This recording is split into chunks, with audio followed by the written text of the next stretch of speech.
السلام علیکم ورحمۃ اللہ وبرکاتہ۔ اعوذ باللہ السمیع العلیم من الشیطان الرجیم من همزه ونفخه ونفثه بسم اللہ الرحمن الرحیم وقال الذين كفروا لولا نزل عليه القرآن جملة واحدة كذلك لنثبت به فؤادك ورتلناه ترتیلا ولا يأتونك بمثل إلا جئناك بالحق وأحسن تفسيرا الذين يحشرون على وجوههم إلى جهنم أولئك شر مكانا وأضل سبيلا۔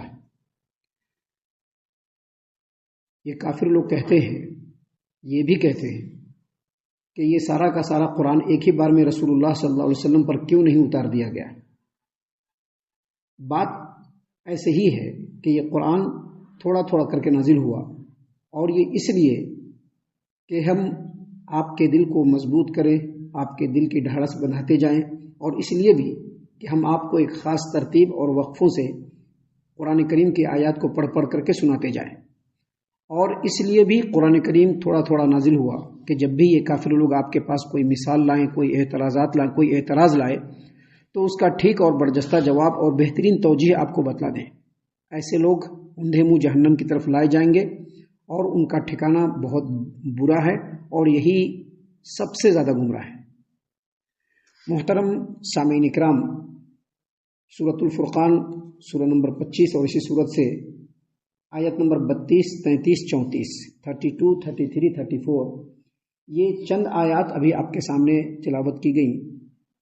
بفضل اللہ، بعون اللہ، بتوفیق اللہ، آیتوں کا ترجمہ بھی آپ تمام کی خدمت میں پیش کیا گیا۔ سامعین اکرام، ان آیتوں میں اللہ تبارک و تعالیٰ نے کفار و مشرکین جو مکہ کے تھے، جو عرب کے تھے، ان کے جو بیجا اعتراضات، ان کے جو لغو بات اور بیکار باتیں ہیں، ان کی ضد اور ان کی ہٹ درمی اور ان کے عناد کو بیان کرتے ہوئے اللہ تبارک و تعالیٰ نے فرمایا کہ یہ کافر لوگ کہتے ہیں، یہ بھی اعتراض کرتے ہیں کہ یہ سارا کا سارا قرآن ایک ہی بار میں کیوں نہیں نبی صلی اللہ علیہ وسلم پر اتار دیا گیا۔ یعنی جس طرح سے توریت، زبور، انجیل ایک ہی بار نازل ہوا، قرآن کریم بھی ایک ہی بار نازل ہونا چاہیے تھا۔ الفاظ یہی ہیں، ان کے الفاظ جو ہے وہ یہی ہیں، وہ لوگ یہی اعتراض انہی الفاظ میں کرتے تھے، لیکن اس کا مقصد دوسرا ہوتا تھا۔ مقصد کیا ہوتا تھا کہ جیسے جیسے حالات بنتے ہیں ویسے ویسے یہ نبی محمد عربی صلی اللہ علیہ وسلم قرآن کریم کو لکھ لکھ کر کے لوگوں کے سامنے پیش کرتے ہیں۔ اصل میں ان کا مقصد یہ تھا، لیکن اس کو ذرا دوسرے الفاظ میں کہ جیسے توریت نازل ہوا، جیسے زبور نازل ہوا، جیسے انجیل نازل ہوا، ایک ہی بار میں نازل ہوا، قرآن کو بھی نازل ہو جانا چاہیے تھا۔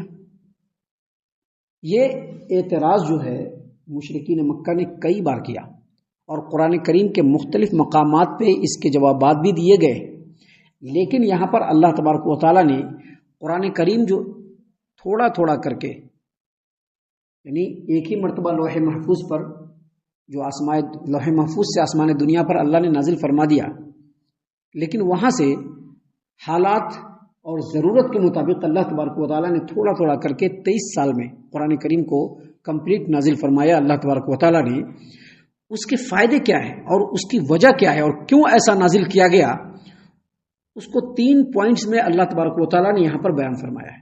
دیکھیے اللہ تبارک و تعالیٰ نے سب سے پہلے کیا فرمایا، وقال الذین کفروا لولا نزل علیہ القرآن جملۃ واحدہ۔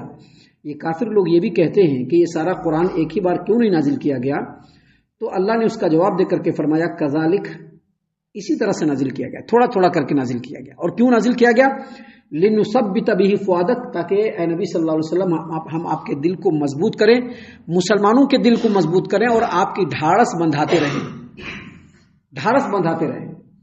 مطلب یہ کہ جب نبی کوئی بات پیش کرتے ہیں، جب نبی اپنی دعوت کو اور توحید کو لوگوں کے سامنے پیش کرتے ہیں، تو اس کا جو ری ایکشن ہوتا ہے وہ اس طرح سے ہوتا ہے کہ حق اور باطل دونوں آمنے سامنے ہو جاتے ہیں۔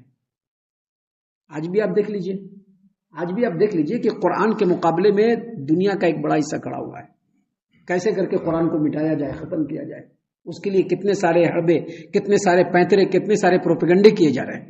تو یہ فطرت ہے، یہ اللہ کا قانون ہے، یہ اللہ کی سنت ہے کہ جب نبی کوئی دعوت پیش کرتے ہیں تو اس دعوت کے ری ایکشن میں، رد عمل میں حق اور باطل میں ٹکراؤ ہونا شروع ہو جاتا ہے، حق اور باطل کے درمیان مارکا بپا ہو جاتا ہے، اور ہوتا یہ ہے کہ باطل پوری قوت کے ساتھ ایک ساتھ مل کر کے حق پہ ہجوم کرتا ہے، اور یہ کوئی ایک دو دن کا مسئلہ نہیں ہوتا ہے، جب تک نبی رہتے ہیں تب تک ہوتے رہتا ہے، نبی کے پوری زندگی پہ محیط رہتا ہے۔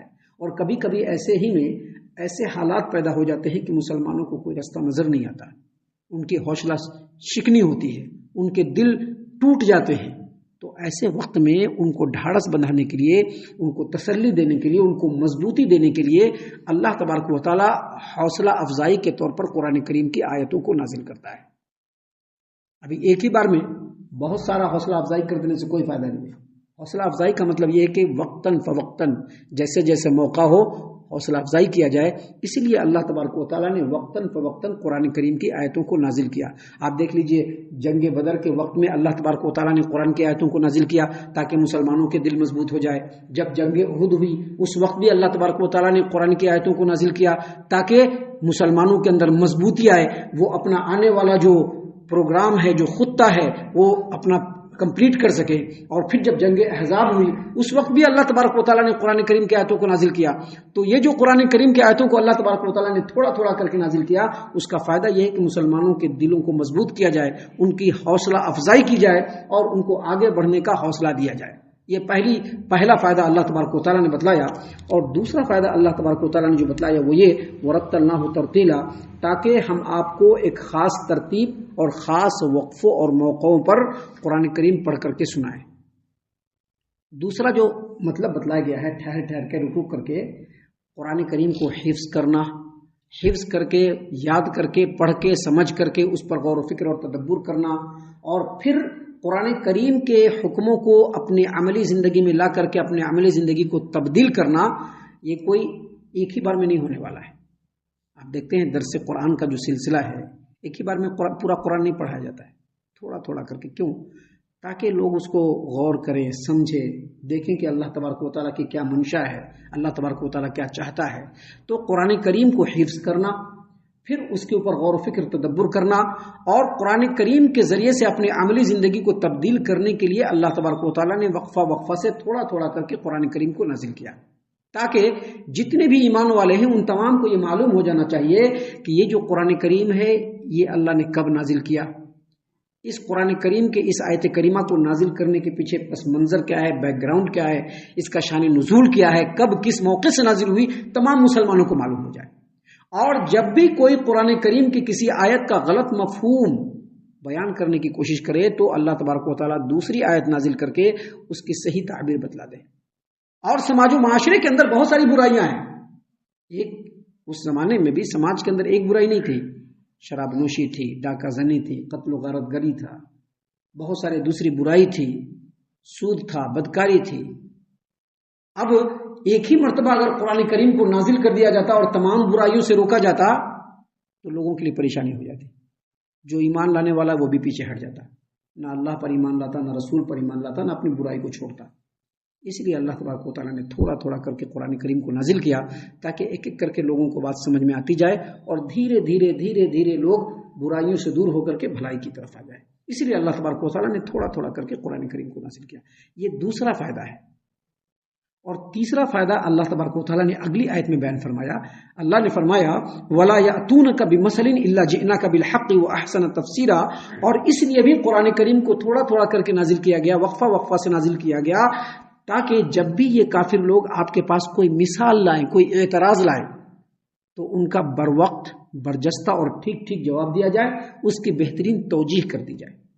اب یہ کفار مکہ تو ایک ہی بار تو اعتراض نہیں کیے، اعتراض کرتے چلے آئے۔ ان کا 13 سال کا جو وقفہ ہے نبی کریم صلی اللہ علیہ وسلم کا، اس وقفے میں ایک نہیں بے شمار اعتراضات کیے، بے شمار نبی کریم صلی اللہ علیہ وسلم سے مطالبات کیے، نت نئے مطالبات، نت نئے اعتراضات، ذرا سی کوئی بات دکھتی تو فوراً اعتراض کرتے تھے۔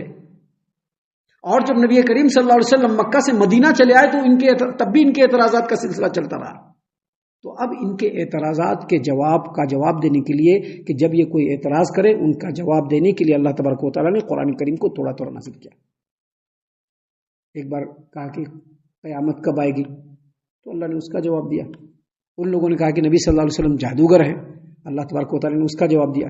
ان لوگوں نے اعتراض کیا کہ قرآن کریم نبی صلی اللہ علیہ وسلم کسی سے سیکھ کر کے لکھ کر کے لوگوں کے سامنے پیش کر رہے ہیں، اللہ تبارک و تعالیٰ نے اس کے لیے قرآن کریم کی آیت نازل فرمائی۔ پوچھا کہ اصحاب کہف کون لوگ ہیں؟ اللہ تبارک و تعالیٰ نے اس کے لیے قرآن نازل فرمایا. پوچھا کہ یوسف علیہ السلام تو جو ہے یعقوب علیہ السلام وغیرہ جو ہے ان کے سارے نسل جو ہے وہ مصر اور فلسطین کے اندر ہے. یوسف علیہ السلام جو ہے فلسطین کے اندر ہے. یوسف علیہ السلام مصر کے اندر کیسے آ گئے؟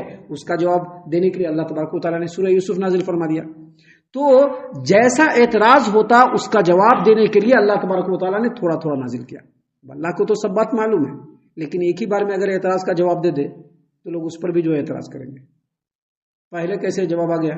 ہم لوگوں کو اعتراض آج کرنا تھا، پہلے کیسے جواب آ گیا؟ کیونکہ جس کو نہیں ماننا رہتا ہے نا اور نہیں عمل کرنا رہتا ہے تو وہ مختلف قسم کے اعتراض کرتے رہتا ہے. تو یہی چیز ہے جو اللہ تبارک و تعالیٰ نے یہاں پر بتلایا. اور ان تمام باتوں کو بیان کرنے کے بعد اللہ تبارک و تعالیٰ نے مزید فرمایا الذین یحشرون علی وجوہہم الی جہنم اولئک شر مکانا واضل سبیلا. ایسے لوگ اوندے منہ جہنم کی طرف لائے جائیں گے اور ان کا ٹھکانہ بہت برا ہے اور یہی سب سے زیادہ گمراہ ہے. مطلب کیا ہے کہ جو اس طرح کا اعتراض جو کر رہے ہیں، ایسے اعتراض کرنے والے جو کافرین ہیں ان کی عقل اوندھی ہو گئی ہے، ان کی عقل الٹ گئی ہے.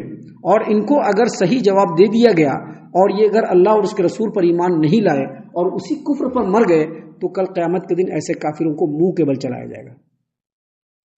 پیر کے بل نہیں چلیں گے، منہ کے بل چلایا جائے گا. صحیح البخاری کتاب الرقاق حدیث نمبر 6523 نمبر کی روایت ہے. نبی کریم صلی اللہ علیہ وسلم سے ایک آدمی نے پوچھا کہ اللہ کے رسول صلی اللہ علیہ وسلم کا کیا قیامت کے دن کافروں کو منہ کے بل چلایا جائے گا؟ کیسے چلایا جائے گا؟ کہا کہ جو رب دنیا میں پیر کے بل چلانے پر قادر ہے وہ آخرت میں منہ کے بل بھی چلا سکتا ہے. لہذا جو ایسے اعتراض کرنے والے کفار و مشرکین ہیں اللہ تعالیٰ نے ان کے بارے میں بھرپور یہاں پر جواب دیا ہے. ابھی آگے اور بھی باتیں ہیں جو اللہ تبارک و تعالیٰ نے بیان فرمایا ہے، جس کو انشاءاللہ کل اور کل کے بعد کے دروس میں ہم آپ کے سامنے پیش کریں گے. ہم اللہ سے دعا کرتے ہیں کہ اللہ تعالیٰ ہم تمام کو ان تمام باتوں کے اوپر خوب غور و فکر اور تدبر کرنے کے ساتھ ساتھ ان باتوں پر عمل کرنے کی بھی توفیق عنایت فرمائے. آمین. اللہ تعالیٰ ہم تمام کو صحیح معنوں میں پکا سچا مومن مسلمان بنائے. اللہ اور اس کے رسول صلی اللہ علیہ وسلم کی اطاعت و فرما برداری کرنے والا بنائے. صحابہ کرام رضی اللہ عنہم کے طریقے پر چلنے والا بنائے. جنت الفردوس میں جگہ عطا فرمائے. اے اللہ ہم تمام کو جہنم سے پناہ دے. اے رب العالمین ہم تمام کو جہنم سے پناہ دے. اے مالک الملک ہم تمام کو جہنم سے پناہ دے. آمین یا رب العالمین. وما علینا الا البلاغ المبین. تبارك الذي نزل الفرقان على عبده ليكون للعالمين نذيرا.